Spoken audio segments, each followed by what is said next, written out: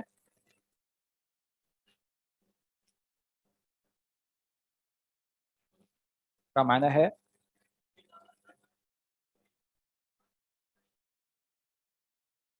نہیں، یہ اس سے ریلیٹڈ ساری چیزیں مالک ہونے میں، رازق اور یہ ساری چیزیں جو یہ مالک ہونے میں آ جاتی ہیں. ٹھیک ہے. بیسیکلی یہ تین ہے، خالق مالک مدبر. یہ مالک ہونے میں یہ ساری چیزیں آتی ہیں کہ وہ آپ کو رزق دیتا ہے، آپ کو ساری چیزیں دیتا ہے، یہ ساری چیزیں اس میں آ جاتی ہیں. ٹھیک ہے. مشرکین مکہ کا عمل کیسا تھا؟ مشرکین مکہ یہ مانتے تھے کہ اللہ رب العالمین نے ہمیں جس نے بنایا ہے، جس نے آسمان و زمین کو بنایا ہے، ہمارا خالق اللہ ہی ہے، اسی کی عبادت کرنی چاہیے. لیکن وہ سمجھتے تھے اپنے آپ کو کہ ہم لوگ بڑے گناہ گار لوگ ہیں. ٹھیک ہے. تو ہمیں ایسے لوگوں کو سیڑھی بنانی چاہیے کہ جو کہ ہمارے اندر بہت زیادہ نیک تھے. تو پھر جب ایسے لوگوں کا انتقال ہو گیا تو انہوں نے ان کے بت بنا لیے. اور اس میں آتا ہے کہ حضرت ابراہیم علیہ السلام اور حضرت اسماعیل علیہ السلام کے بھی بت موجود تھے. جنہوں نے بت بنائے تھے اس میں حضرت ابراہیم اور حضرت اسماعیل علیہ السلام کے بھی بت موجود تھے. ٹھیک ہے. پھر یہ ان کے نام پہ ذبح کیا کرتے تھے. ٹھیک ہے. ان کو خوش کرنے کی کوشش کیا کرتے تھے تاکہ یہ خوش ہوں گے تو یہ ہماری بات آگے پہنچیں گے. پھر یہ ان سے دعا مانگا کرتے تھے. ہاں تو یہ کہتے ہیں. اور ہاں ان کا ایک یہ بہت بڑا اعتقاد تھا کہ یہ ہمارے قیامت کے دن بھی ہماری سفارش کریں گے، یعنی دنیا میں بھی یہ ہماری بات آگے پہنچاتے ہیں اور قیامت کے دن بھی یہ ہماری بات آگے پہنچائیں گے. جی کوئی آن لائن کوئی سوال پوچھنا چاہتا ہے؟ السلام علیکم. وعلیکم السلام. آپ جو یہ آیت کرتے ہیں اگر جہاں پہ لام آتا ہے، اگر آپ صرف وان سے رکھتے اگر اس کا ترجمہ کریں گے تو کیا اس کا معنی الگ ہو جائے گا جو اگر لام سے رکھے تو؟ نہیں آپ کا سوال سمجھ میں نہیں آیا، آپ ٹائپ کر کے بھیج سکتے ہیں. بہت آواز ڈسٹرب تھی.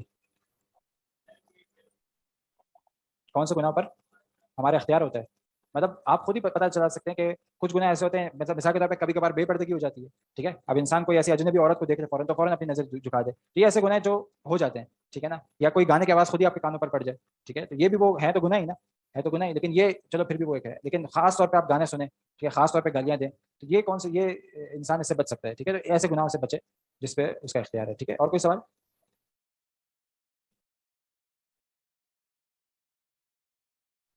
اور کوئی سوال نہیں ہے؟ آسمان سے فساد سے کیا مراد ہے؟ آسمان کی طرف سے جو عذاب آتے ہیں بیسیکلی وہ مراد ہے. جو عذاب آسمان کی طرف سے آتے ہیں پرانی قوموں پہ کیسے کیسے عذاب ہے؟ پتھروں کی بارش ہونا، پتھروں سے بارش ہونا. ٹھیک ہے. اور خود بارش کا ہونا ہے. جیسے نوح علیہ السلام کے اوپر کیا عذاب آیا تھا؟ اتنی تیز بارش ہوئی تھی تو پانی سے سارے ڈوب گئے تھے. تو یہ جو آسمانی عذاب ہوتا ہے اس کی وجہ بھی انسان کے اپنے اعمال ہوتے ہیں، اور زمین کا جو عذاب ہوتا ہے اس کی وجہ بھی انسان کے اپنے اعمال ہوتے ہیں. ٹھیک ہے.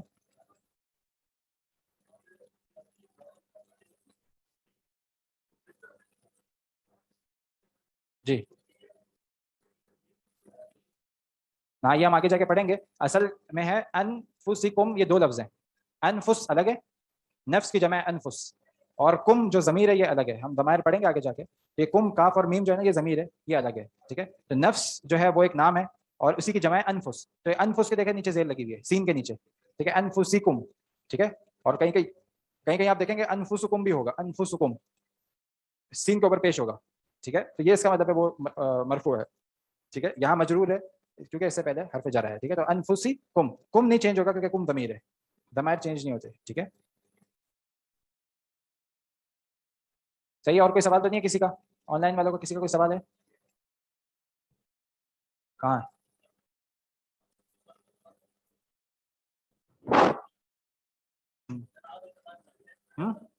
اطاعت، اطاعت اور اتباع. اطاعت بیسیکلی دلیل کے اوپر ہوتی ہے، اور اتباع جو ہوتی ہے وہ بھی دلیل کے اوپر ہوتی ہے. دونوں ہی دلیل کی بنیاد پر ہوتے ہیں. ٹھیک ہے، اطاعت اور اتباع دونوں ہی دلیل کی بنیاد پر ہوتا ہے.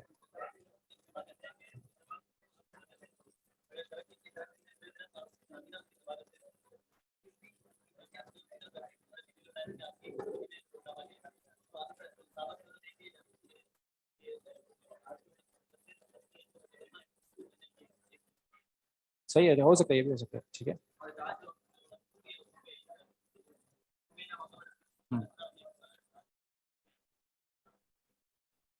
ایک ہی ہے.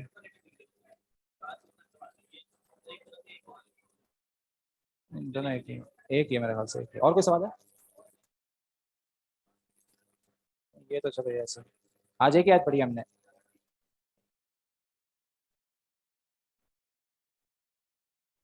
کیا کبیرہ گناہ 70 ہیں؟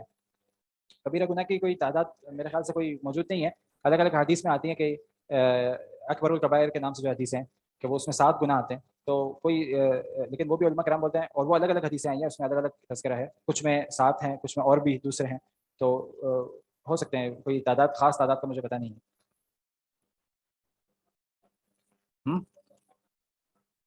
100 جمع کیے تھے. اچھا 70 میں مجھے نہیں پتا، اللہ اعلم، ہو سکتی ہے. یہ ایک بتا رہے ہیں کسی نے 100 بھی جمع کیے. کیا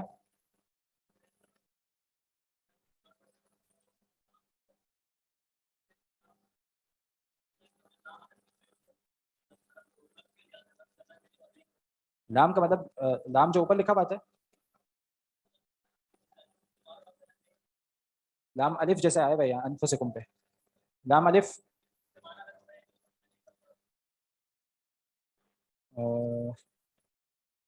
دیکھنا پڑے گا، اللہ اعلم، مجھے نہیں پتا. لیکن لام الف سے مراد لازم ہوتا ہے. لام الف سے میرے خیال سے مراد لازم ہوتا ہے. اس کے اپنے معنی ہیں جو اس کی اصطلاح میں پیچھے لکھے ہوتے ہیں. جی جی یہی ہے نا، لام الف لکھا ہوا ہے علی انفسکم. ہاں علی انفسکم پہ لام ہے. جی جی اس کے قرآن کے اینڈ پہ اس کے مطلب پورے لکھے ہوئے ہوتے ہیں، اور کوشش کرنی چاہیے اسی پہ رکیں. اس میں سے ایک جو ہے نا وہ ہے لازم، مطلب ضروری اس کے اوپر وقف کرنا ہے. وہ اگر نہیں کرتے تو اس سے معنی چینج ہونے کا خدشہ ہوتا ہے. ورنہ باقی میرے خیال سے آپ اس پہ کر بھی سکتے ہیں اور نہیں بھی کر سکتے ہیں. ٹھیک ہے، اس پہ وقف لازم، ہاں اس کا ایک علامت ہوتی ہے، اس کی ایک علامت ہوتی ہے. ٹھیک ہے. وسیلہ لگانے سے کیا مراد ہے؟ یہ تو بڑا سوال ہے، اس کے لیے تو ٹائم چاہیے. وسیلہ مطلب یہی ہے کہ کوئی کسی کو اپنا درمیان بنانا، آپ کے اور آپ کے رب کے درمیان کسی چیز کو بنانا تاکہ آپ کی جو دعا ہے وہ قبول کی جائے. یہ ہے وسیلہ. ٹھیک ہے. اور 3 قسم کے وسیلے جائز ہیں. ابھی اختصار کے ساتھ بتا رہا ہوں. 3 قسم کے وسیلے جائز ہیں. پہلا کون سا؟ آپ اپنے نیک اعمال کا وسیلہ دیں گے. ٹھیک ہے. آپ نے کوئی بھی نیک عمل کیا ہے اللہ کے لیے، آپ دعا میں اس کو استعمال کریں گے کہ اللہ رب العالمین اگر یہ کام میں نے صرف تیری رضا کے لیے کیا ہے تو لہٰذا میرا یہ کام جس میں پھنس گیا ہوں یہ اس کو آسان کر دے. ٹھیک ہے. تو یہ اپنے نیک اعمال کا وسیلہ. دوسرا کون سا وسیلہ؟ اللہ کے اسماء حسنہ کا وسیلہ. ٹھیک ہے. اللہ کے جو پیارے پیارے نام ہے اس کا وسیلہ کیا ہے؟ کون سی آیت میں آتا ہے؟ وَلِلَّهِ الْأَسْمَاءُ الْحُسْنَى فَادْعُوهُ بِهَا، کہ اللہ کے پیارے پیارے نام ہے، اس کے ذریعے اللہ سے وسیلہ اختیار کیا کرو. ٹھیک ہے. تو یہ دوسرا وسیلہ. تیسرا وسیلہ کیا ہے؟ ہاں کسی زندہ نیک آدمی سے، کسی زندہ نیک شخص سے دعا کی درخواست کرنا کہ وہ اللہ سے دعا کرے. ٹھیک ہے. تینوں کی دلیل کیا ہے؟ کسی زندہ نیک شخص سے دعا کی اپیل کرنا، یہ اللہ کے رسول کے زمانے میں ہوا کرتا تھا. اللہ کے رسول کے پاس صحابہ کرام آتے تھے اور بولتے تھے کہ ہمارے لیے آپ دعا کریں. ٹھیک ہے. تو اللہ کے رسول کے لیے دعا کرتے تھے. لیکن جب اللہ کے رسول کا انتقال ہو گیا تو یہ چیز ختم ہو گئی. دوسرا کون سا وسیلہ ہے؟ کہ جو نیک اللہ کے پیارے نام ہیں ان کا وسیلہ، یہ آیت ہم آ گئی وَلِلَّهِ الْأَسْمَاءُ الْحُسْنَى فَادْعُوهُ بِهَا. تیسرا کون سا وسیلہ تھا؟ اپنے کوئی نیک عمل کا وسیلہ. تو یہ کہاں سے پتہ چلتا ہے ہمیں؟ ہاں وہ جو غار میں 3 لوگ جو پھنسے تھے وہ حدیث میں آتا ہے کہ انہوں نے اپنے نیک عمل کا وسیلہ دیا. تو یہ اس بات کی دلیل ہے کہ یہ بھی وسیلہ جائز ہے. اس کے علاوہ کوئی بھی وسیلہ جائز نہیں ہے، کیونکہ جس کی دلیل ملتی ہے وہ ہم لوگ لے لیں گے، وہ عبادت کرنا جائز ہے. جس کی دلیل نہیں ملتی وہ عبادت جائز نہیں ہے. اس کا نہیں ثواب ملے گا انشاءاللہ. اللہ کی رحمت سے، اللہ کی رحمت وسیع ہے.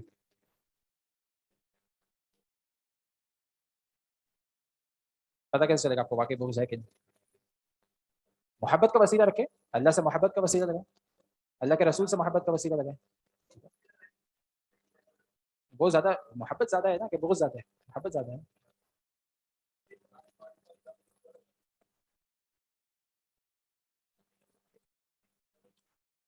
میں نے بتایا نا کہ جو شرک عمل کرتا ہے وہ مشرک ہے، ٹھیک ہے، لیکن آپ اس کو نہیں بولیں کیونکہ آپ اس کو بولنے کا کوئی فائدہ نہیں ہے، ٹھیک ہے، ہمارا کام یہ ہے کہ اس کو جنت کی طرف بلانا ہے، نہ کہ ہمارا کام ہے فتوی بازی کرنا، ٹھیک ہے، تو ہم لوگ آپ اس کو مشرک نہ بولیں، یہی بولیں ہمیشہ جو علماء کرام بولتے ہیں. علماء کرام کیا بولتے ہیں کہ یہ شرک عمل ہے، ٹھیک ہے، وہ عمل جو ہے وہ شرک عمل ہے، ٹھیک ہے، تو یہ شرک عمل ہے، یہی بولیں، اس کو بھی یہ بولیں کہ یہ جو آپ کام کر رہے ہیں یہ شرک عمل ہے، پھر اس پہ اس کو دلائل دیں، قرآن کی آیتیں بتائیں، تو وہ مانتا ہے انشاءاللہ تو ٹھیک ہے، نہیں مانتا تو انک لا تہدی من احببت، تو آپ اس کو ہدایت نہیں دے سکتے جس سے آپ محبت کرتے ہیں، ولکن اللہ یہدی من یشاء، اللہ تعالیٰ اس کو ہدایت دیتا ہے جس کو اللہ تعالیٰ چاہتا ہے، ٹھیک ہے.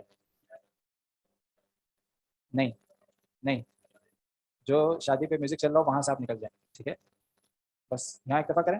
سبحان ربک رب العزۃ عما یصفون وسلام علی المرسلین والحمد للہ رب العالمین. السلام علیکم.